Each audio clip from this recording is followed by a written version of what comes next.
우리는 역사상 가장 중요한 시점을 지나고 있습니다.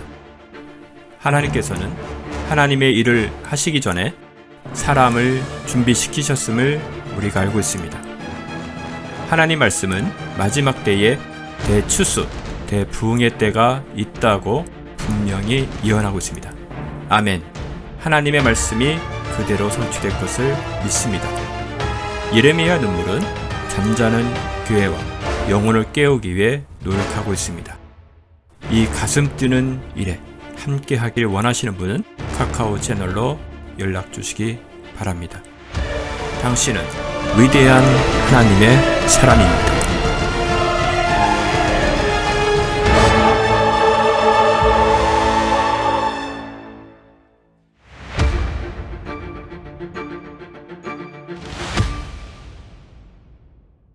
시편 35편 4절에서 9절까지 시작. 내 혼을 찾는 자들로 망신과 수치를 당하게 하시며 나를 해치려는 자들로 돌아서서 당황하게 하소서. 그들을 바람 앞에 쭉정이 갖게 하시며 주의 찬사로 그들의 바람 앞에서 쭉정이 갖게 하시며 주의 천사로 그들을 쫓아가게 하소서. 그들의 길이 어둡고 미끄럽게 하시고 주의 천사가 그들을 쫓게 하소서. 까닭없이 그들이 나를 잡으려고 구덩이에 그물을 감추었고 까닭없이 그들이 나의 혼을 취하려고 구덩이를 팠나이다. 멸망이 알지 못하는 사이에 그에게 임하게 하시고 그가 숨겨놓은 그 그물에 스스로 걸리게 하시어 그로 하여금 바로 그 멸망으로 떨어지게 하소서. 내 혼이 주를 즐거워하며 그의 구원을 기뻐하리로다. 아멘. 아마 우리가 위기 때나 특별히 우리가 마지막 때를 살아가고 있는 우리들에게 이 마지막 때를 이길 수 있는 또 극복할 수 있는 믿음을 지킬 수 있는 원천이 뭐냐라고 묻는다면 여러분 속에 있는 영성이라고 생각을 합니다. 피난처는 가장 중요한 피난처는 여러분이 어떤 환경을 맞닥뜨리더라도 그 상황 앞에서 오직 주님을 따르는 능력은 그거는 바깥에 나와 있는 힘이 아니라 내재되어 있는 하나님을 향한 지식, 믿음, 영성, 하나님을 믿는 믿음 이런 것들이겠죠. 그게 진정한 피난처라고 생각을 합니다. 요한계시록에 나와 있는 혹은 예언서에 나와 있는 이런 내용들을 설명하는 것은 항상 말씀드리지만 한 번으로 족합니다. 여러 번 복잡하게 알 것도 없고 앞으로 이렇게 되는구나 알고 있으면 그 시간이 오면 그게 그 예언한 이런 말씀이 좀 성취되고 있구나 이 정도만 알면 되는 거고 그럴수록 우리가 우리 속에 기름을 채우는 힘은 바로 시편 이런 영성에 있다고 봅니다. 그래서 여러분 제사론이나 혹은 이 시편을 이런 영성들을 축적해 나가고 또 여러분들이 그걸 믿음으로 자산으로 삼아가는 이 과정을 이게 더 큰 중요한 작업임을 여러분 좀 인식하셔서 오늘 시편에 있는 이 말씀으로 여러분들에게 큰 힘이 되셨으면 좋겠습니다. 오늘 이렇게 시편을 잠깐 준비를 하면서 옛날 생각이 좀 났어요. 옛날에 신학교 다닐 때인데 참 목사님이 이런 말씀들 참 많이 저희들의 때 오늘 이제 이야기할 겁니다. 이렇게 시편에 나온 이야기들이 많아요. 거기 보면 이런 저런 말씀을 해주시는 게 참 쉽지는 않고 참 부담이 많이 되더라고요. 그러니까 피교육자 입장에서 그것도 이제 전도사다 보니까 굉장히 많이 참 어렵다. 참 이게 과연 이렇게까지 필요한 건가 이렇게 생각을 해왔습니다만 오랜 시간 목회하면서 현장에서 뛰면서 제가 경험한 바로는 이것이 정말 필요하고 굉장히 중요하다는 것을 새삼 느껴져서 그때는 그저 이렇게 해야 한다라는 부담으로 받아들였지만 지금 돌아 생각해 보면 이것이 진짜 중요한 부분들이었고 참 말했을 때 목사님이 그걸 가르쳐 줬을 때 못 알아듣는 우리를 보고 얼마나 답답해 했을까 이런 생각도 듭니다. 근데 살아보니까 이게 참 귀하다는 거 알게 되고, 오늘 또 여러분들의 삶이 녹록지 않죠. 녹록지 않아서 또 이렇게 말씀 앞에 서서 하나님 더 알고 싶습니다. 내가 지금 가고 있는 길, 또 앞으로 가야 할 길, 그게 어디입니까? 어떤 마음가짐으로 나가야 하죠? 라고 이렇게 질문하는 그 수많은 질문들 앞에서 하나님은 오늘 시편으로 또 혹은 욥기로 시가서로 우리에게 대답해 주고 계시니까 여러분 그걸 좀 우리가 좀 깊이 좀 들어 주셨으면 좋겠습니다. 자, 성도들 내면에는 정말 다 싸움이 있죠. 말할 수 없는 전투. 오늘도 하루 종일 하느라고 아마 영적으로 육적으로 많이 힘들었을 텐데, 우리가 보이는 육적인 전투는 밥을 먹고 잠을 자면 회복이 되는데, 그죠? 육적인 것들은 밥 먹고 잘 자고 그러면 건강하면 회복이 되는데, 이 영적 전투는 정말 이게 힘든 이유가 뭐냐면, 이 우는 사자와 같이 두루 다니면서 그 잠도 자지 않고 삼킬 자를 찾아다니는 이 사단의 역할은, 우리가 잠시라도 눈을 돌리거나 전투를 멈추거나 좀 쉬고 싶다 하고 나면 어느 쪽으로 어떻게 공격을 해서 또 그걸 일을 만들어 갈지, 그죠? 그래서 여러 번 겪고 당하고 보면 이게 경계라는 것이 참 긴장이 되지만, 또 그렇다고 경계를 놓을 수도 없는 게 또 우리 생활이잖아요, 그죠? 그래서 이런 게 보면은, 내가 예배를 통해서 말씀을 공급을 받고 또 매일매일 또 하나님 말씀을 들여다보면서 그 안에서 하나님이 또 어떻게 말씀하시나 또 관찰하고 살펴보고 또 기도하고, 또 어떤 상황이 왔을 때 조심스럽게 하나님, 이 상황이 어떤 상황입니까? 이것이 내게 유익입니까? 아니면은 이것이 내게 해가 되는 것입니까?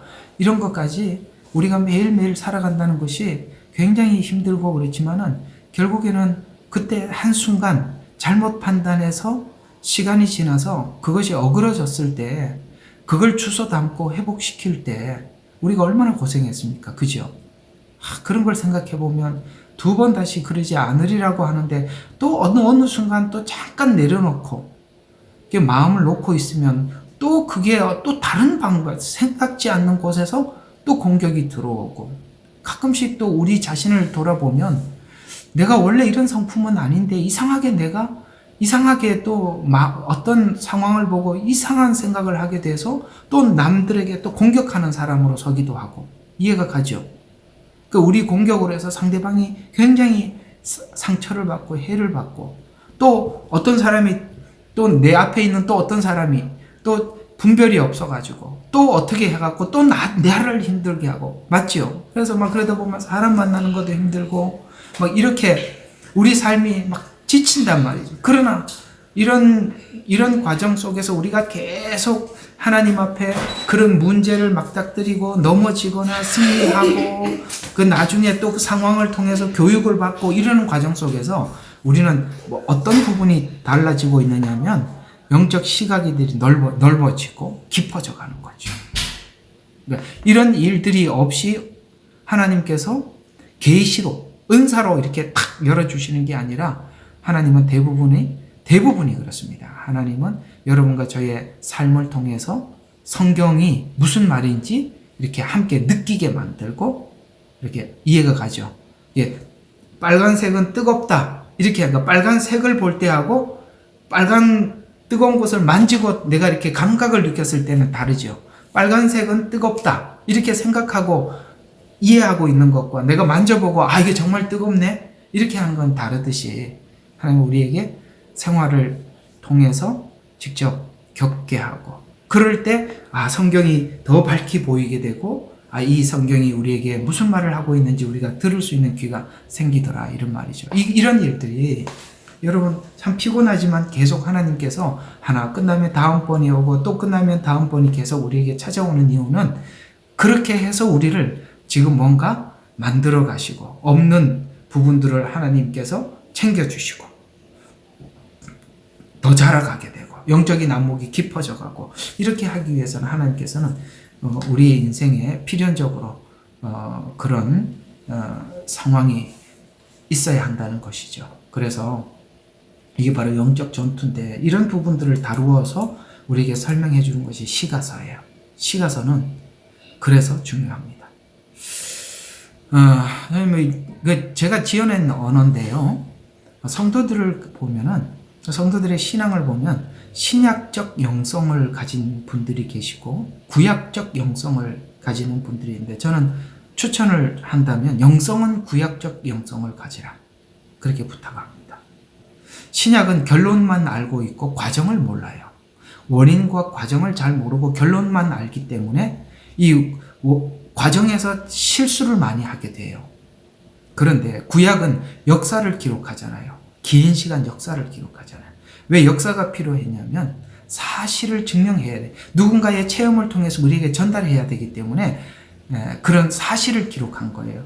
그래서 구약을 보게 되면 사실 우리 속에 깊은 영성이 뿌리를 내리게 되지만 신약은 결론만 알고 있어서 우리가 과정을 밟아가는 과정 속에서는 상황 속에서는 사람들이 많이 실수할 수가 있지요. 그런 차원에서 여러분들에게 영성 이 부분을 좀 다루기 위해서 제가 그래서 구약 쪽을 지금 많이 다루고 있어요. 가만히 생각해 보세요. 주일 낮예배 에스겔서 구약이죠. 저녁은 계시록. 그거는 이제 최종 결론이기도 합니다. 그건 꼭 한번 알아야 되니까 하는 거니까요. 월요일 날 또 뭐죠? 제사론. 전부 다 모세오경입니다. 그렇죠? 그 다음에 수요일 날 하고 있는 시편도 뭐죠?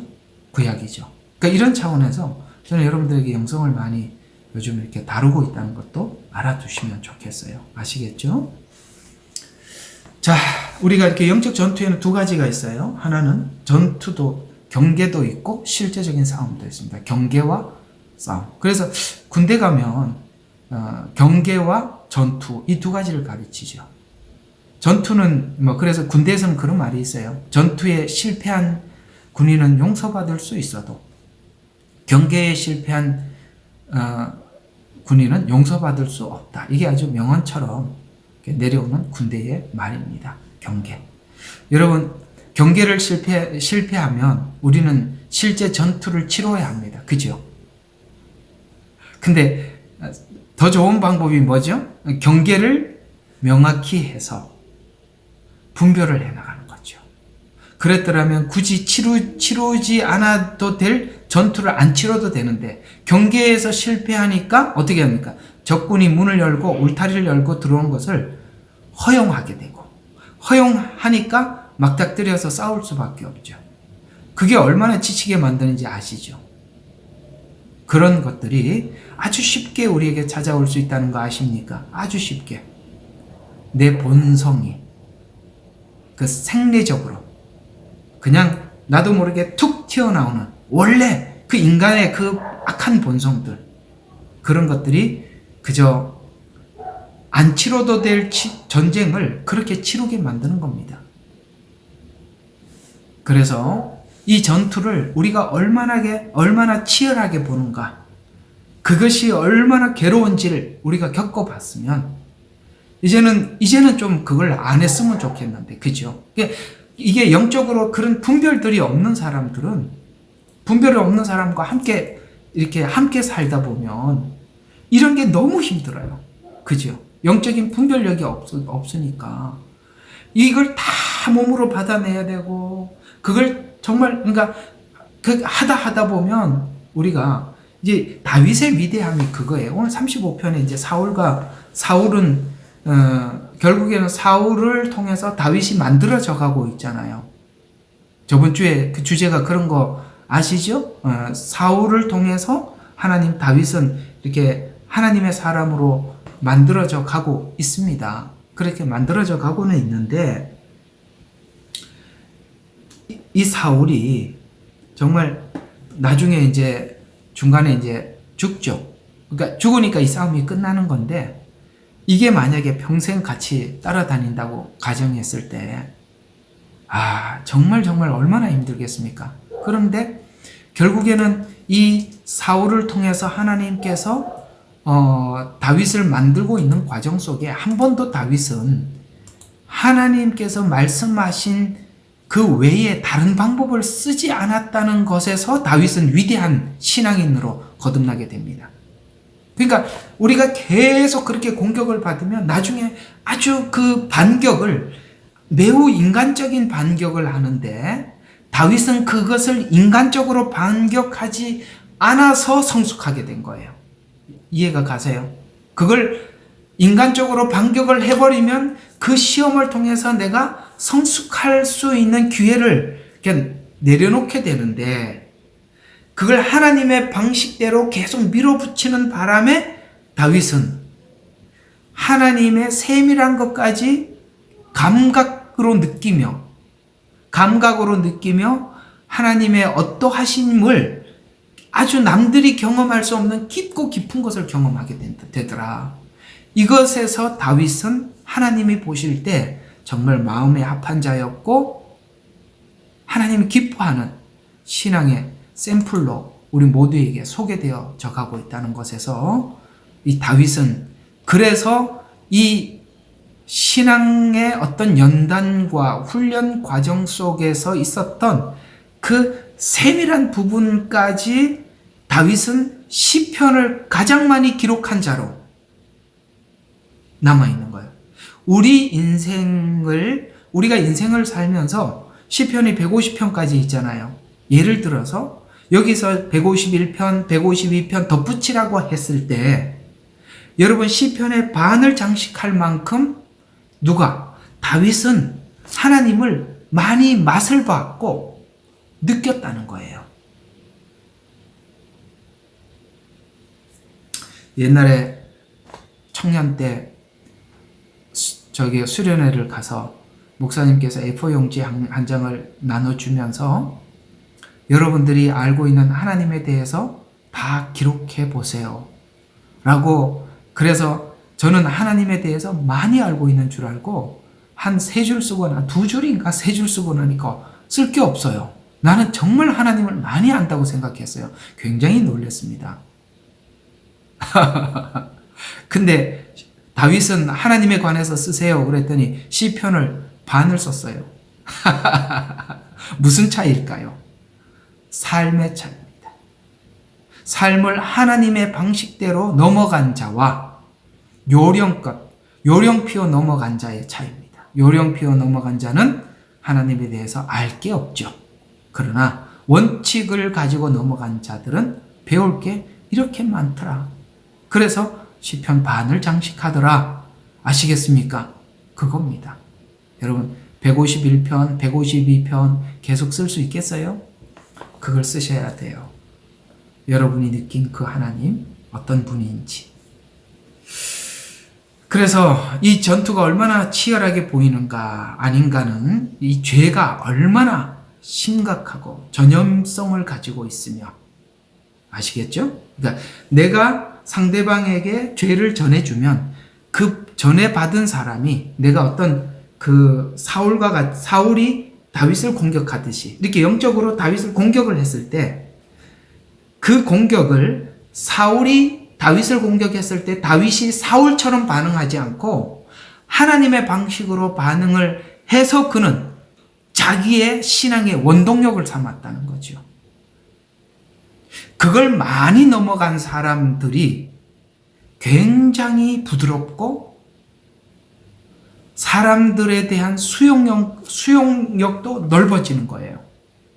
이런 과정 없이 우리가 살면 만날 때마다 부딪히는 겁니다. 사울과 사울의 만남은 결코 연합할 게 단 하나도 없겠죠. 사울과 사울이 뭘 연합하겠어요? 그러나 사울은 공격하고 다윗은 하나님의 방식으로 받아내고 끊임없이 그렇게 받아내더라는 거죠. 거기서 다윗은 굉장히 깊어져 갔죠. 그래서 죄가 얼마나 전염력이 있느냐면 내가 상대방에게 죄를 전해주면 상대방은 나에게 또다시 죄를 전해주는데 성경은 그것이 우리에게 점점 얼마나 강력해지던지 성경에 보면 보복법이라고 있죠. 보복법.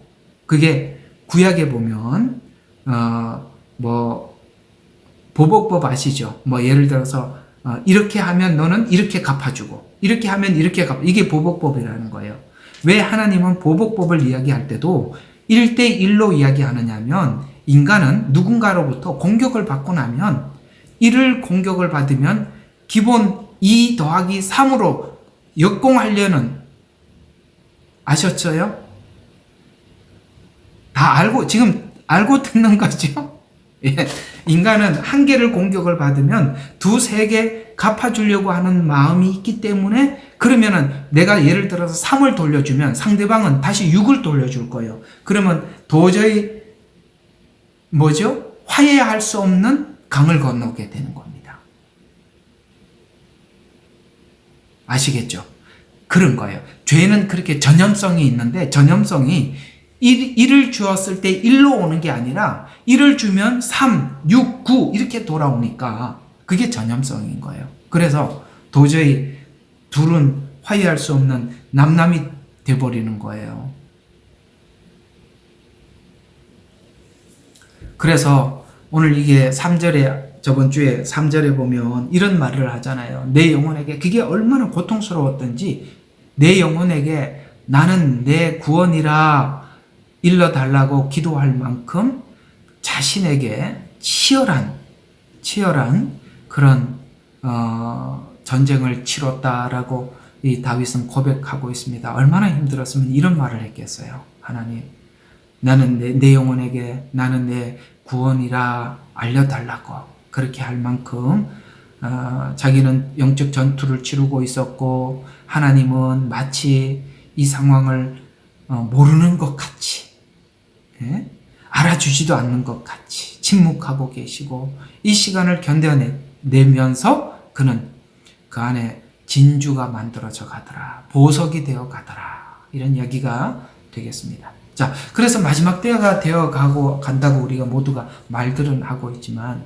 정작 우리 약점이 이 마지막 때에 돌변할 가능성이 있어요. 우리 약점이 그 사단에게 나를 내어줄 수 있다 이 말이에요. 그래서 이 마지막 때에 우리가 가지고 있는 각자가 가지고 있는 어떤 치명적인 약점들 그 치명적인 약점들을 지금 보완해 주셔야 돼요. 지금 충분히 보완을 해야 예를 들어서 우상을 세워놓고 거기 절해라 그랬을 때도 다 콧방귀 끼고 하나님 앞에 서 있지요. 하나님 지금은 그저 나는 영적 전투에서 계속 지고 있지만 그 순간만큼은 이기겠습니다. 그럴 일은 굉장히 힘듭니다. 영적 성숙은 우리가 평상시 삶을 통해서 우리를 만들어가고 있는 거거든요. 그래서 마지막 때가 되어 간다고도 말들을 하고 있지만 정작 자신의 약점 때문에 치명적인 실수를 할 것이 뻔한데도 지금 그것을 다듬지 않고 있다면 그 상황이 왔을 때는 그것을 이게 어떤 상황인지 분별도 안 되고 전투도 아까 이제 경계와 싸움이라고 그랬어요. 경계와 싸움. 그러니까 경계도 많이 해본 사람이 무슨 상황이 딱 오면 이 상황이 어떻게 발전하겠다라고 금방 파악이 되죠. 경계도 많이 해본 사람이 아는 거예요. 전투도요. 해서 승리해본 사람이 승리가 뭔지 어떻게 해야 승리를 할 수 있는지 아는 것처럼 그래서 하나님께서 저와 여러분의 일상을 통해서 매일매일 크고 작은 전투를 치르게 하고 또 분별을 경계를 때로는 성공하게도 하지만 실패하게도 해서 이것이 얼마나 아픔으로 다시 되돌아오는지를 경험하게 하시더라. 그런 이야기가 되는 것입니다. 수렁에 우리가 오랫동안 빠져보았던 사람들은 그 수렁이 얼마나 깊은지 알죠. 여러분 어떤 한 가지가 우리가 거기 한번 빠져보면 그게 얼마나 깊은 줄 아는데 문제는 수렁은 스스로 나올 수 없다는 걸 배우는 겁니다. 그렇죠. 거기서 힘을 쓰면 쓸수록 어떻게 되죠? 빠져들잖아요. 수렁은 누군가가 건져줘야 돼요. 우리가 그래서 어떤 상황이 되면 자기 힘으로 거기를 벗어나 보려고 몸부림치죠. 그걸 하나님께서 아니야 너는 네 스스로 못 나온단다. 내가 건져줘야 된단다. 이렇게 말을 하면 지금 내가 지금 수렁에 빠져들고 있는 것을 느끼고 있는데 그 말이 귀에 안 들어오죠. 그런데 하나님 막 힘을 쓰면 가만히 둡니다. 그러면 자기가 느끼죠. 아, 내가 힘을 쓰면 쓸수록 빠지는구나. 그걸 배우고 뭡니까? 주님께 손을 내밀지요. 이게 바로 로마서 7장과 8장 이야기입니다. 로마서 7장, 8장 이야기예요. 그래서 누군가 건져주어야 합니다. 그래서 바로 그 말이 로마서 7장 가장 끝에 나는 곤고한 사람이라 이 수렁에서 하는 소리예요. 누가 나를 건져줄 것인가? 여기서 주님을 의지하는 법을 배우죠. 그러려면 어떻게 해야 됩니까?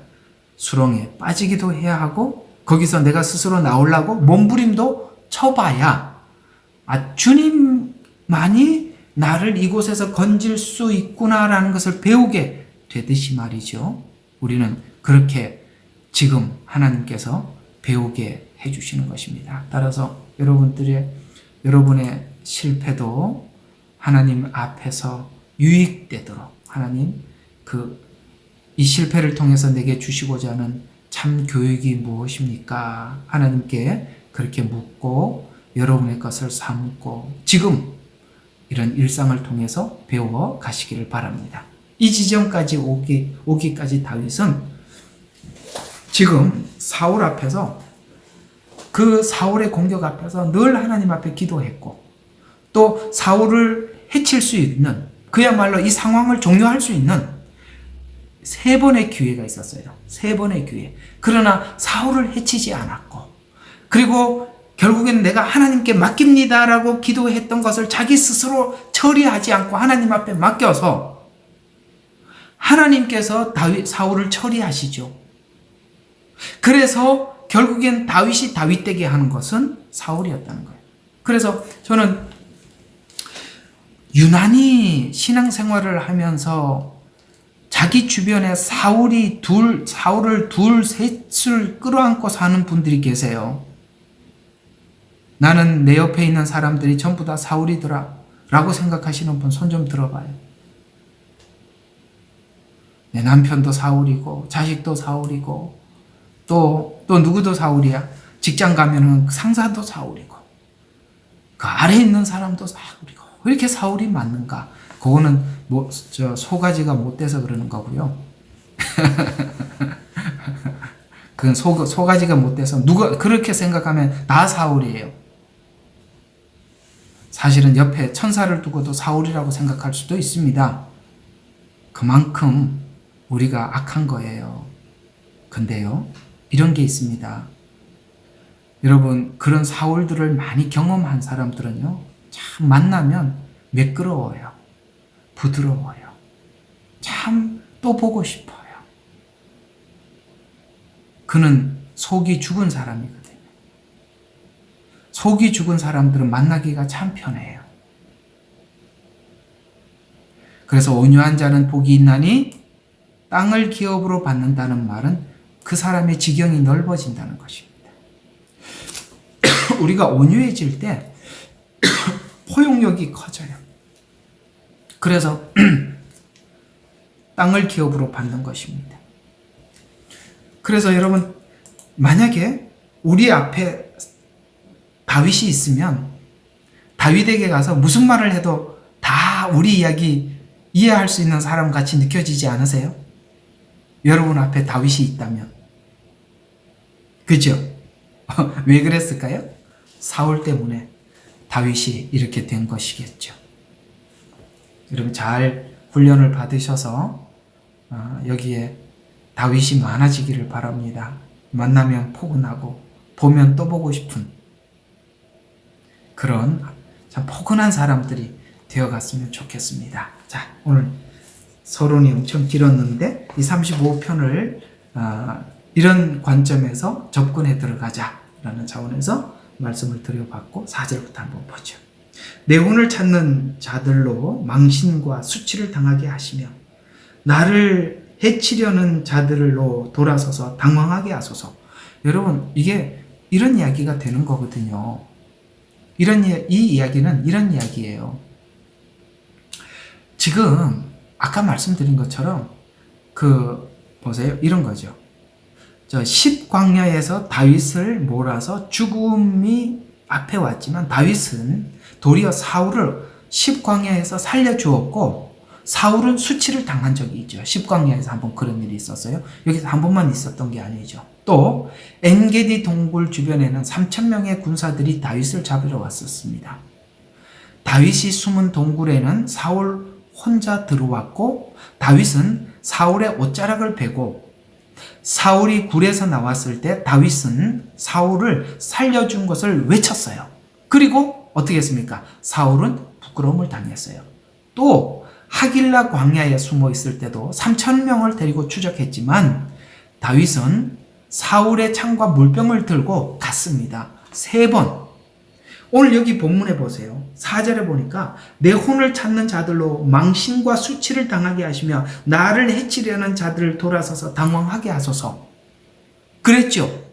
이렇게 하나님 앞에 맡기고 이렇게 하나님께 맡기고 다윗에게는 사울을 죽일 수 있는 기회가 있었을 때 왜 사울을 죽이지 않았냐면 여기 4절에 하나님께 맡겼는데 자기가 직접 처리하지 않은 거예요.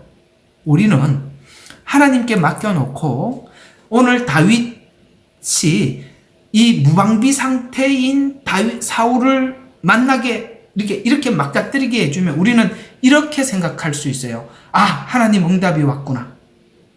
내가 직접 처리할 수 있도록 하나님께서 허락하셨구나. 이렇게 생각을 하고 우리가 직접 가서 처리하려고 하겠지요?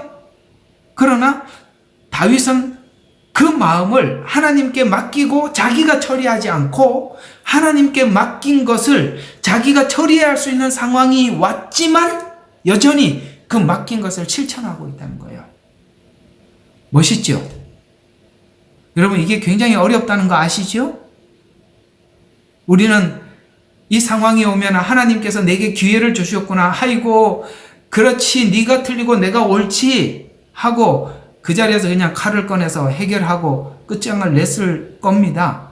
그러나 그렇게 하지 않지 않습니까? 왜 그렇게 했을까요? 원칙. 여러분 신앙생활에는 불변하는 원칙이 있어요. 우리가 어떤 상황이 왔을 때 하나님께서 이렇게 해라 저렇게 처신해라 이런 말들이 대부분이 보면 우리가 할 수 없는 일들이에요. 아니 왼뺨을 쳤는데 웬 오른뺨을 왜 대? 왼뺨을 쳤으면 글쎄 뭐 각자 따라 다르겠지만 그죠? 안 때린 것만 해도 감사한데 또 치라고 또 대라는 이건 또 무슨 소리예요? 그죠? 맞았는데 안 때린 것만 해도 이건 엄청난 일인데. 그렇죠? 제가 참 힘들 때마다 보는 영화가 있어요. 예수천당. 혹시 아세요? 최건능 목사님. 거기에 1화에 너무 재밌는 이야기가 나오죠. 예수님 만나서 복음을 전하고 그 다음에 다니면서 사람들에게 요한복음 나누어주고 근데 이게 요한복음 책자를 나눠줬더니 세상에 거기다 담배를 말아 피우고 있어요. 그걸 보니까 얼마나 화가 났어요. 동네 사람들이 막 싸우는 걸 보고 가서 말렸더니 이제 둘이 싸우다가 말린다고 최건능 목사님을 한 대 때린 거야. 딱 맞으니까 그 옛날 그 성격 있잖아요. 그 최건능 목사님 사진 있거든요. 딱 보면 사진에도 성질이 나와요. 그런데 딱 맞고 난 뒤에 한 말이 참 우리 마음을 울리게 하더라고요. 그게 이렇게 딱 맞고 그러더라고요. 원래 이름이 최봉석이에요. 나 최봉석이 예수 믿고 죽었는데 한 대 더 때리시오. 그래서 저 진짜 왼뺨을 맞았더니 오른뺨을 돌려 대더구만요. 예. 그랬을 때 하나님 주신 은혜가 어떤 걸까요? 예수님이 우리를 위해서 이렇게 하셨던 거구나. 그걸 배우는 거잖아요. 지나가 보면 그 자리가 참 중요한 자리 같아. 그 자리에 딱 가서 돌아올 수도 있고 그 자리에서 넘어갈 수도 있는데 넘어가는 사람들은 그걸 해본 사람들이에요. 오늘 엔게디 그 다음에 십광야, 하길라 광야에서 다윗은 사울을 3번 살려줬습니다. 하나님 방식대로 했습니다. 그가 기도한 대로 했어요. 그는 여기서 하나님을 맛을 보지요. 맛. 우리 34장 하면서 오랫동안 했죠. 맛을 봤다고. 맛. 예. 맛을 보는 건 우리 감각으로 아주 가깝게 느끼는 것입니다. 그래서 하나님께 피한 다윗은 하나님으로부터 완전한 보호를 받았다고 그 경험을 우리에게 전하고 있습니다. 그래서 우리가 히브리서 13장 6절에서 하는 이런 말씀들이 이 말씀이구나 하고 이해가 되거든요. 그러므로 우리가 담대히 말하기를 주는 우리를 돕는 분이시니 사람이 내게 무엇을 하든지 내가 두려워하지 아니하리라 하노라는 말은 누구나 할 수 있는 이야기가 아니라 오늘 하나님 방식대로 살았을 때 하나님께서 되갚아주는, 하나님께서 보호해 주시는 것을 경험한 자만이 하나님은 이런 분입니다라고 담대히 말할 수 있고, 그도 앞으로 어떤 상황을 만나든지 간에 그렇게 살 수 있는 사람이 되는 거예요. 그래서 여러분, 나 힘들어요, 난 뭐 어때요, 이렇게 누구한테 하소연을 많이 하려고 그러지 말고 여러분 속에 하나님과 관계 속에서 그걸 좀 쌓아서 좀 부드러운 사람 되세요. 차돌맹이가 돼서 보기만 하면 딱딱해하고 한 대 맞으면 그냥 피가 촥 나니까 말을 못 꺼내. 딱 꺼내서 되돌아오면 돌멩이가 날라오니까. 따뜻하고 포근한 그런 사람이 되어주면 얼마나 거기에 말 한마디에 늘 독소가 서려 있고 말을 꺼내기가 옆에 있는 사람이 두렵고 무섭고 혹 말이나 잘못하지 않느냐 두려워서 이렇게 내 주변에 있는 사람들을 만들고 있다면 글쎄요, 나는 똑바로 신앙생활하기 위해서 그러는데요 라고 한다면 저도 할 말은 없습니다만 혼자 그렇게 하시고, 예, 그러면 다른 사람은 만나지 마세요. 혼자 그냥 사시고. 예수님은 온유하십니다. 예, 온유한 거예요. 정말 예수님은 나는 온유하고 겸손하니. 그렇잖아요. 예수님 만나면 바리새인들 앞에서 그랬지. 언제 예수님이 딱딱했어요? 그분은 참 온유하셨어요. 그리고 겸손하셨어요. 그러니까 누구나 다 그분 앞에 가서 자고 쉬고 눕는 거예요. 여호와는 나의 목자시니 내가 부족하며 푸른 초장 맑은 신문의 물가로 안심하고 자기를 맡기고 따라간다 이 말이에요. 온유와 겸손이 결국 하나님의 만드시는 결과물이라는 거예요. 결과가 온유와 겸손이라는 거예요. 자, 5절과 6절 한번 봅시다. 그들을 바람 앞에 쭉정이 같게 하시며 주의 천사로 그들을 쫓아가게 하소서. 그들의 길이 어둡고 미끄럽게 하시고 주의 천사가 그들을 쫓게 하소서. 자, 여러분, 환난은 어떤 일이냐면은 이런 거겠죠. 바람 앞에 쭉정이 같게 하시다라는 것은 하나님 환난을 통해서 그들이 알맹이가 없음을 보게 해주세요. 이런 뜻이죠. 쭉정이 같이 껍데기가. 그래서 환난이 오면 나눠지잖아요. 나눠지죠. 그 속에 참 신앙인과 거짓 신앙인이 나눠지죠. 자신의 탐욕을 채우기 위해서 선을 위장하여 악행을 하는지, 우리가 그 사람 속에 무엇을 가지고 왜 그렇게 하는지 우리는 모르지만 환난이 오면 그것이 드러나고 나누어지는 것입니다. 그래서 현재를 보고 판단하기는 불가능하지만 최후의 하나님의 심판에서 어떻게 나누어 주는지 봐야 되는 거예요. 그래서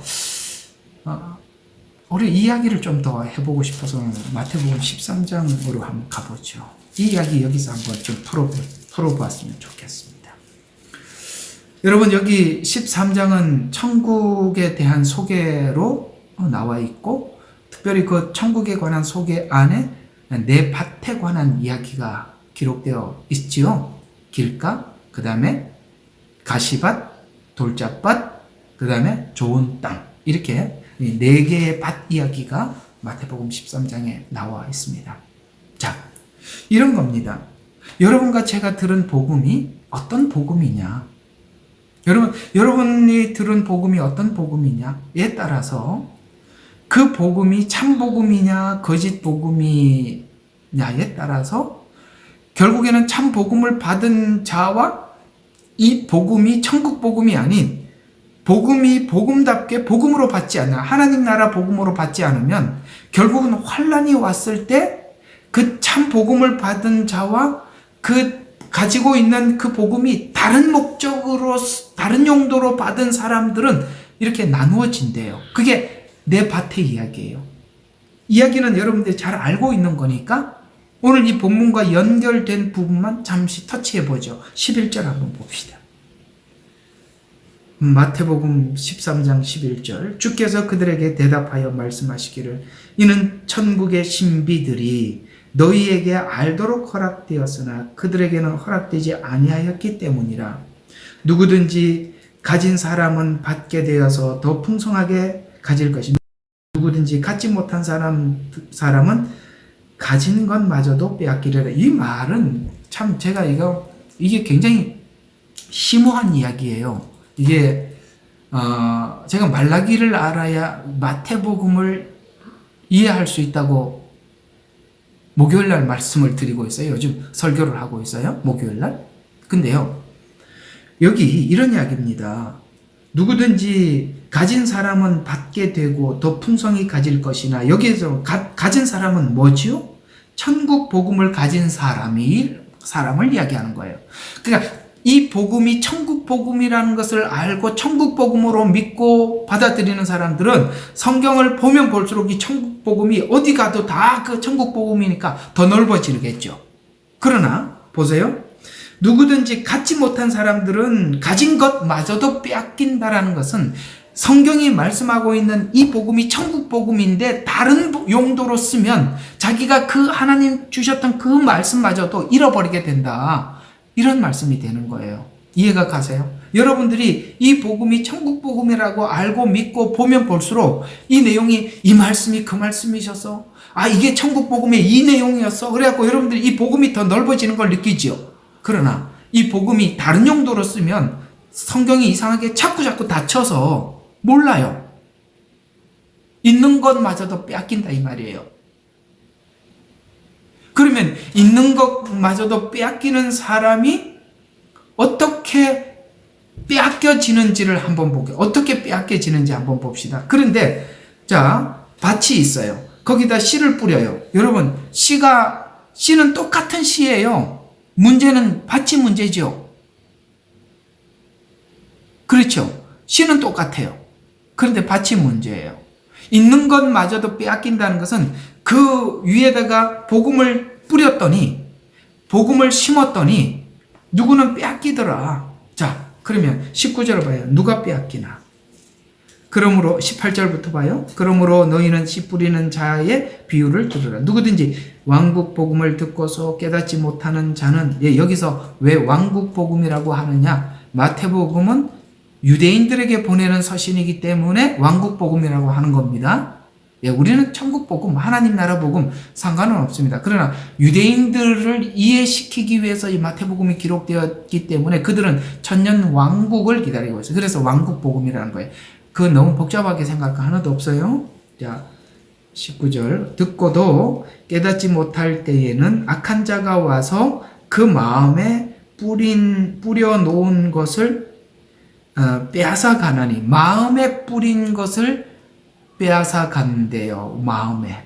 자, 복음이 어디다 뿌려지더라? 마음에 뿌려지더라. 15절로 다시 반대로 좀 올라가 봐요. 자, 이렇게 이야기합니다. 자, 14절부터 또 이사야가 예언하여 그들에게 이루어졌으니 말하기를 너희는 듣기는 들어도 깨닫지 못할 것이요 또 보기는 보아도 알지 못하리라. 자, 보고 듣는데 자, 있는 것마저도 빼앗긴다 그랬죠?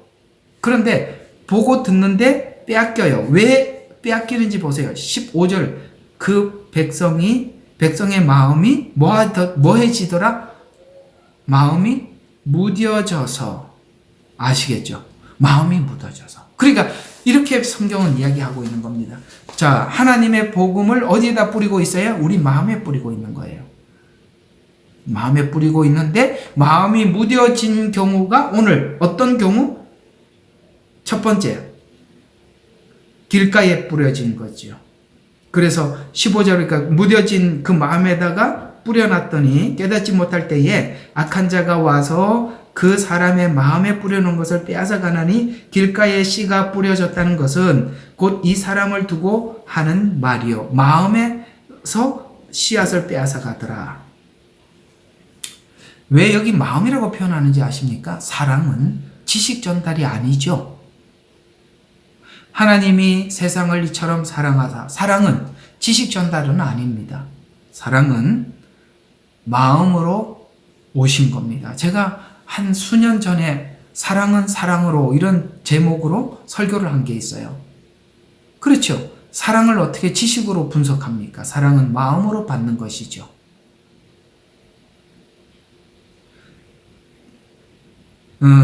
우리가 성경을 읽다 보면 눈으로 읽고 귀로 듣지만 그 눈과 귀에서 읽고 듣는 것이 작동하는 곳은 어디입니까? 마음 아닙니까? 그렇죠? 자, 그 다음에 돌짝밭에 씨가 뿌려졌다는 그 말씀을 듣고 어떻게 합니까? 즉시 기쁨으로 말씀을 받으나 그 사람 안에 뿌리가 없으므로. 왜? 뿌리가 내려지는 것을 허용하지 않기 때문에 그런 거예요. 뿌리가 내려지면 내 삶의 본질이 달라져야 되는데, 그러니까 이중적 삶을 살려고 하면 뿌리를 못 내리죠.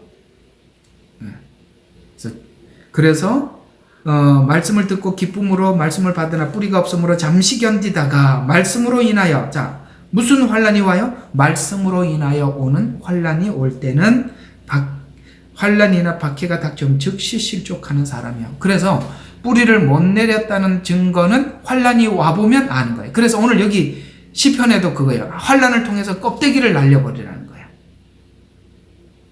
하나님께서 우리에게도 환란을 주셨을 때 우리가 휙 날아가 버리는 걸 통해서 내가 그 환란 가운데 내가 날아가는 걸 느끼면서 뭘 느끼게 되느냐면, 아, 내 속에 알맹이가 없구나. 이걸 하나님이 경험하게 하는 거잖아요. 뿌리를 못 내렸구나.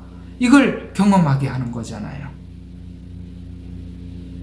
그래서 하나님께서 그렇게 우리를 경험케 하는 것이 필요하지요? 그 다음에 22절, 가시떨기 사이에 씨가 뿌려졌다는 것은 말씀을 듣기는 하나, 자, 한쪽으로는 세상 염려와 재물의 미혹의 말씀에 억눌려 열매를 맺지 못하게 하는 사람이라 라고 22절은 간단하게 그렇게 이야기합니다. 자, 그럼 무슨 이야기입니까? 악한 자가 뺏어가든지 환란이나 그 다음에 박해가 오면 실족하든지 아니면 미혹에 견디지 못하든지, 이게 다 뭐라고요? 천국 복음을 복음으로 받지 않았기 때문에 나타나는 증상이다. 아시겠어요? 복음을 복음으로 들었더라면 이걸 우리가 실험할 텐데, 복음을 복음으로 안 들으니까 미혹이 와도 못 넘어가, 못 이겨요. 환난도 시험도 못 이기는 거예요. 늘 빼앗아간다는 거 기억하세요. 그런데요, 좋은 땅은요, 우리가 하나님의 말씀을 복음을 복음으로 받고 은혜를 은혜로 받고 나면 최소한 30배 열매를 맺는데요. 30배 열매를 맺는데요. 근데 잠자면 독보리가 뿌려진다라고 말씀하고 있어요. 근데 이 독보리는요, 놀랍죠? 여기 이 독보리 이야기가 중간에 나오는데, 자, 27절 한번 보세요. 26절. 싹이 나고 이삭이 패일 때에 독보리도 나온지라 그 집주인의 종들이 와서 그에게 말하기를, 자, 주인님, 당신 밭에 좋은 씨를 뿌리지 아니하였나이까? 그런데 독보리는 어떻게 생겼나이까? 무슨 말이에요? 종들은 독보리가 보인다 안 보인다? 보여서 말하는 거예요. 보세요. 당신이 이해하고 있는 복음은 그게 아닙니다. 잘못 이해하고 있는 것입니다. 독보리가 보인단 말이에요. 그래서 그거는 아닙니다라고 하면, 교정을 하면 좋은데, 근데 참 놀랍게도 종들이 주인에게 말을 했더니 28절이니까 그 주인이 그에게 말하기를 원수가 그렇게 하였구나. 언제? 경계에 실패했을 때, 잠잘 때 뿌렸다 이 말이에요. 여러분, 하나님은 지금 씨를 뿌리고 있고 또 사단은 독보리를 뿌리고 있는 거예요. 여러분 아시죠? 잡초는 안 길러도 잘 자라는 거. 가꾸지 않아도 잘 자랍니다. 말씀을 받고 그 말씀이 우리에게 열매 맺으려면 우선은 우리 마음의 밭을 하나님 앞에 잘 준비되고 기경해야 되는 거예요. 자, 그러면 목사님, 도대체 우리도 우리 마음을 잘 기경해서 말씀을 받고 싶은데 그거 어떻게 하는 게 그 말씀을 잘 받는 건지 좀 이야기 좀 해주세요. 할까 말까요? 할까 말까? 할까요? 예. 예배를 사모하는 마음입니다. 하나님 중심주의로 살아가는 겁니다. 우리가 하나님 앞에 할 수 있는 게 그거밖에 없어요. 간절히 하나님 말씀 사모하고 주님 앞에 나와서 예배하고 말씀에 정말 간절한 마음으로 말씀을 받는 거예요. 여러분, 데살로니가 사람들은 베레아 사람들보다 신사적이어서 간절한 마음으로 하나님의 말씀을 뭐 한다고요? 받는 거예요. 간절한 마음. 그러려면 저는 그렇게 생각해요. 여러분 신앙생활에 거의 반 이상 성공하는 방식은 항상 모든 것을 예배 중심으로 사는 거예요. 예배 시간은 무엇과도 바꿀 수 없는 가장 중요한 시간이에요. 아시겠어요? 예배 드리는 자세, 예배 드리는 마음가짐, 이것만 하나님 앞에 가지고 있어도 하나님은 여러분에게 필요한 말씀 다 주세요. 토요일 날 내일은 휴일이다. 무슨 휴일이에요? 주일이지. 그래갖고 토요일 날은 자기 할 거 다 주일 날 와서 꼬박꼬박 줄. 그래서 무슨 은혜를 받냐? 경계를 실패하잖아요. 벌써 거기서부터 무너진 거 아니에요. 그래서 우리가 살다 보면 중요한 게 주일보다 토요일이 중요하다는 걸 알게 되는 거예요. 공감하면 손 좀 들어봐요. 토요일이 중요하더라. 토요일 날 실패하니까 주일 날 죽 쓰더라. 정말 죽 쓰는 거예요. 물론 체력이 안 좋을 때는 죽도 먹어야 합니다.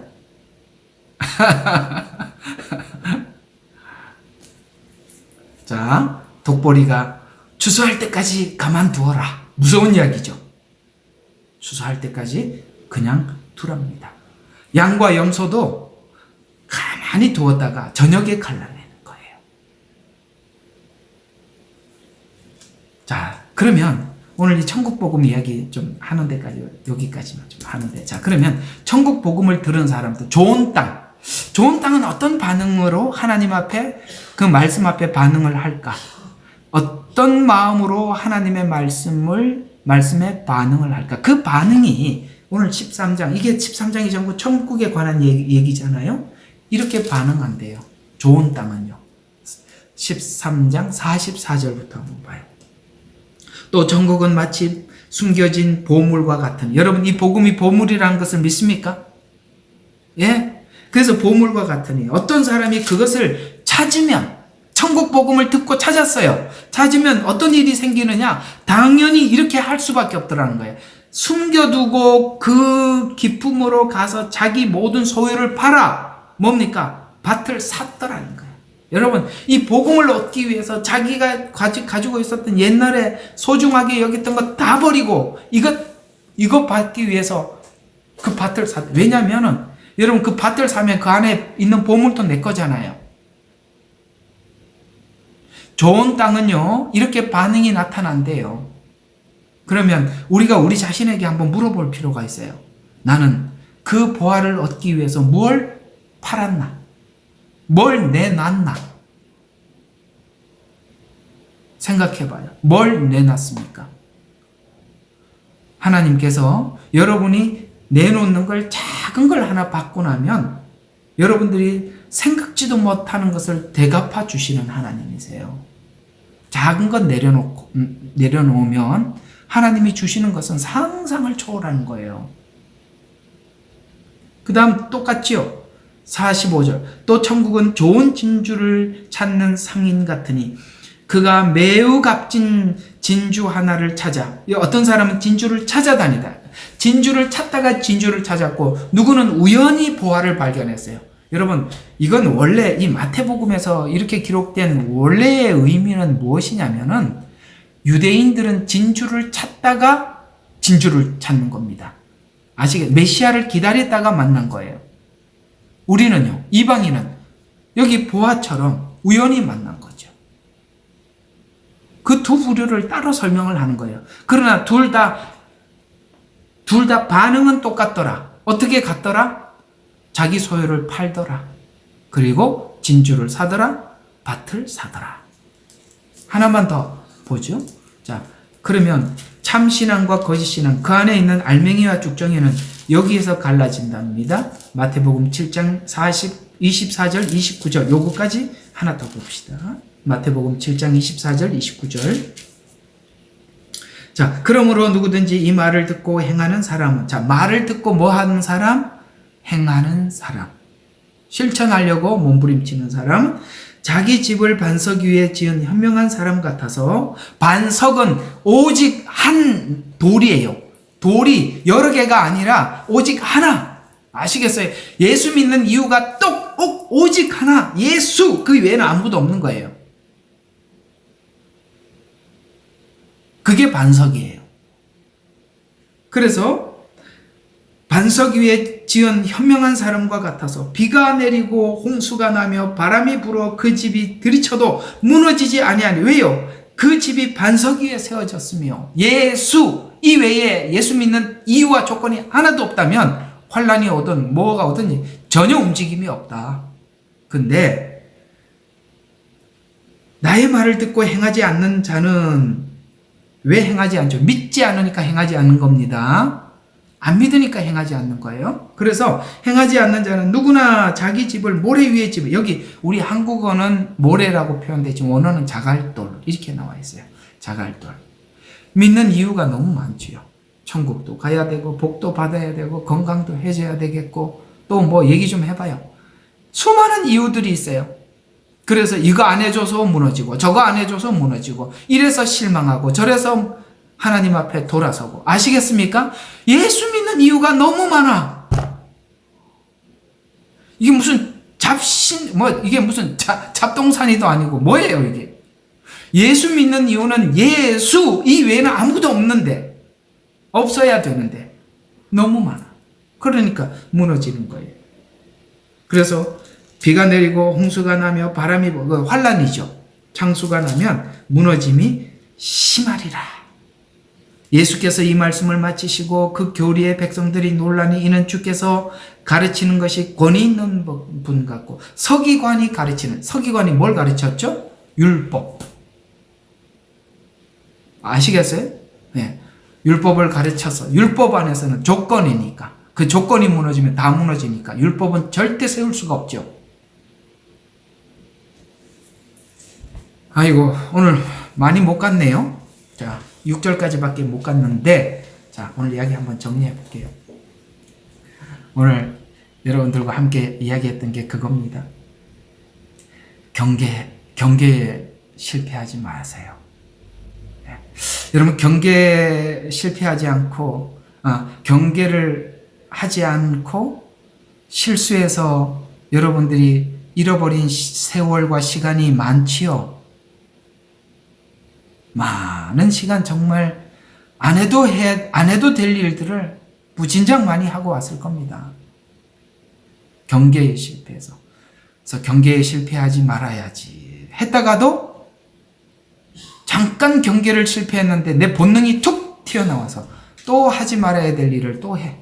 나 정말 그거 아주 지겹지 않으세요? 사실 저도 지겹습니다. 제가 안 해서 나는 승리했습니다. 여러분은 그렇게, 그 말이 아니라 나도 지겨워서 하는 소리야.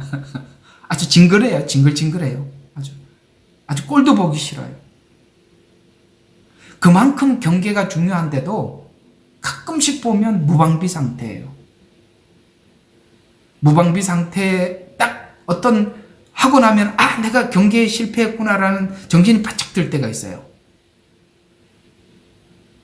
그러면 또 정신 차리죠. 우리 서로 정신 차립시다.